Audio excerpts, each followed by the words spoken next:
And now on to your interview, Georgi, where our viewers will meet the producer of the globally most expensive wine. How did you get connected with Luc Basquet, the producer? Yeah, well, thanks for asking, Elena.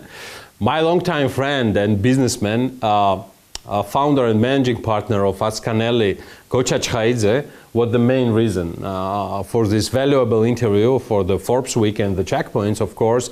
But the main thing here is that Gocha's quite brief encounter with Luc in United Arab Emirates, where Luc's wines have been presented and tasted, which is most important, tasted, has transformed into the urge to do joint business here in Georgia. And we will be able to see the legendary winemaker quite soon here in our country, like in about maybe within 2 months, somewhere around April. Before meeting him in person here in this office, here is the exclusive interview in the Checkpoints. Gocha, what do you consider as the most unique in regards of Luc's efforts bringing Georgian wine to absolutely new mapping of the wine industry worldwide? You know what? I mean quality and price, of course. He does not lie to anyone. This wine is truly unique and authentic. I'm absolutely delighted with yesterday's tasting. It's worth mentioning that he does not use barrels. He has original flavors. That's what makes it unique. He has a completely different vision and looks at his product differently. Yesterday, 28 bottles of wine were consumed by about 40 people. Dinner was for wine lovers. Marketing and tasting are a huge part of raising awareness about this wine. Therefore, it is one of the parts, and it always happens. You can tell someone that the wine costs 30,000 euros and then don't let them taste it. He has fantastic communication channels. When he starts talking about Georgian wine, it will be a great success already for our country because people believe in this person. Luc, right now, Mr. Chkhaidze has delivered the message that you are a person who is fully trusted worldwide and recognized as a brand, as a person who is in the wine industry, whose name is trusted and things like that. But Forbes readers, viewers, and followers should be in charge that you personally got into this industry just 15 years ago. Yes, So 17 years ago. 17, yeah. sorry, yeah, correct. It's already, it's pandemic. Sorry about that. It's, I mean, 2 years is important because it's correct, it's, correct. big Yeah. intake. Yeah. Louis, tell me about Liber Pater. Tell me why you decided to move to this industry. We are aware about your story. We are aware about your success.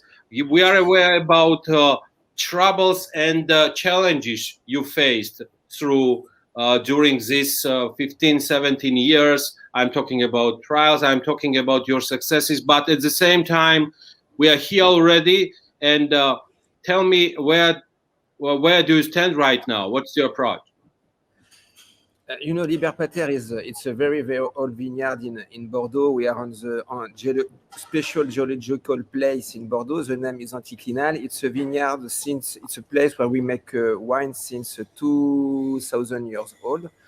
So we have many knowledge and we have very, very important varieties from Bordeaux. Why I decided to come to the wine industry? Because before I was, and today again, I was a wine lover, and I understand the taste of the wine we propose today, the taste of the wine we have since after Phylloxera change. So I decided to replant the vineyard like before Phylloxera with all the autochthone varieties from Bordeaux. For example, nobody knows today Ternay, Castet, Saint-Macaire, Gros Cabernet, but it was historical autochthone varieties from Bordeaux. and they are totally disappeared and they are forbidden. For me, it's a tragedy because when you forbidden this variety, you lost your history and you lost one part of your culture, you know. So that's why I decided to replant all my vineyard ungrafted with these autochthone varieties to refine this taste of the wine we don't have today in Bordeaux. You know, everybody knows the classification 1855, but nobody knows the taste of the wine. Nobody knows the taste of the wine like in 1855, because today the chateau don't use the same varieties. They use Cabernet Sauvignon and Merlot, sometimes Petit Verdot. They don't use all the vineyards are grafted before they are ungrafted. And the density are not the same, the plot are not the same, so everything changed. So when you change one thing, you change everything in the taste of the wine. That's why I decided to replant exactly the vineyard like before phylloxera. And when you do that, please go ahead. Yes, and when you do that, your wine change totally, and the taste of the wine change. And you know, before phylloxera, people speak about fine wine, elegant wine, and today, when the critic speak about wine, they speak about full body, sugar, and alcohol. But it's not wine like that; it's a soup. You know, today they make wine for critic, but they don't make like historic product, like a cultural product. That is very interesting because, and it's very important because one, it's a culture. And I met Gosha 2 days ago. It's a fascination for me because everybody spoke about Georgian, but nobody saw Georgian, so we don't know where they are. So it was a very pleasure to meet him and to test his wine. And we spoke together. You know, Georgia, it's the most important country in the wine industry because the wine is born in your country. You have many autochthone varieties, and we cannot test your wine, and it's impossible to test your wine. We would like to discover your wine. We have a potential to make a beautiful brand. It's incredible because you have the history of the wine. So it was very interesting to discuss with Goja to understand what is wrong with Georgia with the potential you have. You know, maybe the Georgia, it's sleeping beauty, and you must wake up because it's a fantastic country. And I would like to visit you quickly to see what's happened about the wine. You know, you Louis, promised me. April, yes, in April for sure. In one of the latest interviews, you've been mentioning about Liberté and about your wine development that you consider to develop the oldest technology to develop in other countries, but not just in France. And you've been mentioning about Italy, Greece, and other countries. Can we definitely consider Georgia as a culture of your interest? Yes, of course, because you know, I would like to find the true taste of the terroir, the message of the terroir, everywhere where the vine is born. So Georgia is the first one. After you have Italy, you have Greece, you have France. For me, you know, to make wine, it's only around to make a fine wine. It's only around Mediterranean Sea or Black Sea, because it's the vine are born here. It's impossible to make good wine, fine wine in other country in the New World. You can make a wine, but not traditional wine with the message of the terroir. And it's important to understand wine is not only alcohol with water and a red color. Wine is most of that. It's our culture. It's our European culture. And we need to defend it like a treasure for the next generation. And when today we make a wine only with, for example, I'm sure in Georgia you have Cabernet Sauvignon and Merlot to make wine. For me, it's a tragedy because you have maybe, I don't know, 5,000 autochthone varieties in Georgia. I don't know how many you can have. 500. 500, yeah. Or you can use varieties from Bordeaux to make wine in Georgia. It's not possible. You have a big potential. You have a big terroir. You have a knowledge. Today, people use curry in Europe to make wine. You know, you have today many winemakers in Bordeaux make orange wine. Orange wine is come from Georgia. Why people make orange wine in France and not in Georgia? Why you don't sell directly your wine? Because it's the best. We will never do orange wine like you. You have the culture. You have everything. You have the cavity. You have the grapes. You have the terroir. And we try to copy you. Because we have no choice, because we don't want no wine to drink. So we do that, but not like you. Because we sleep. We sleep, and there Yes, should I be think some. we take, yeah. No, but you are- Georgia sleep with beauty. yeah, no, but you have, no, but what is the trouble? You know, everybody knows Georgia. I'm sure you have beautiful terroir. I don't know, but we will see in April Yeah. together. But I'm sure your terroir are fantastic. Your variety is fantastic. You need to work on the couple terroir and varieties, because it's impossible to separate terroir and varieties. But why Georgia? You know, in Europe, the Georgian wine is everything is born here. So why we cannot find good Georgian wine in Europe? Why we cannot make more winemaker in Europe? When we try to copy you, and you are the best for many wine. And for your question, what if we can do the same like we do in Bordeaux? Of course we can do. We can do in Greece.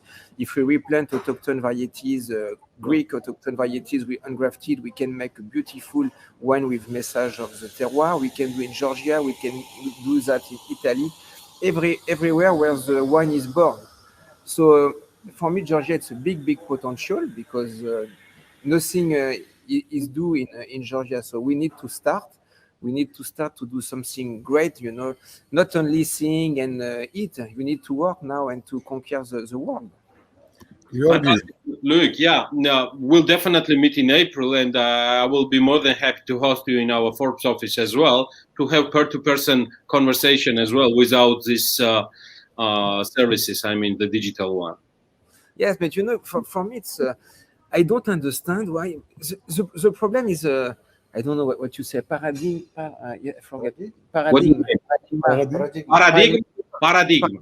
Yeah, paradigma. I think Georgian have a paradigma, because you have everything to have successful, and you don't have the successful you must to have.